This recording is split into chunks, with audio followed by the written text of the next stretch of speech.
না? আল্লাহ বললেন পাখির দিকে তাকাও, আওয়ালাম ইয়ারাও ইলাত তায়র, কারণ পাখির মধ্যে নিদর্শন আছে না নাই?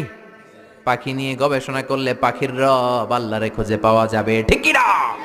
এজন্য কোরআনের অনেক জায়গায় আল্লাহ পাখির কথা বললেন, ওয়া আরসালা আলাইহিম তায়রান আবাবিল, আবার কাবা ভাঙতে এলে পাঠাওয়া বাবিল,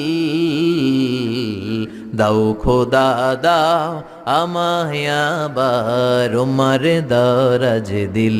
সুবহানাল্লাহ বলেন। আবাবিল পাখি দিয়ে আল্লাহ আব্রাহারে শেষ করলেন, ঠিক কি না? এরপর সাইয়েদনা সুলাইমান আলাইহিস সালামের একটা পাখি ছিল, নাম কি? হুদহুদ। ওয়া তাফাক্কাদাত তায়রা ফাকালা মালি লা আরাল হুদহুদ, পাখি কই? ওইটার জুমিং পাওয়ার এত বেশি ছিল পাখিটার চোখে, সাইয়েদনা সুলাইমানের সিংহাসনও চড়তো, পাখিটাও চড়তো, আর কত হাজার ফিট নিচে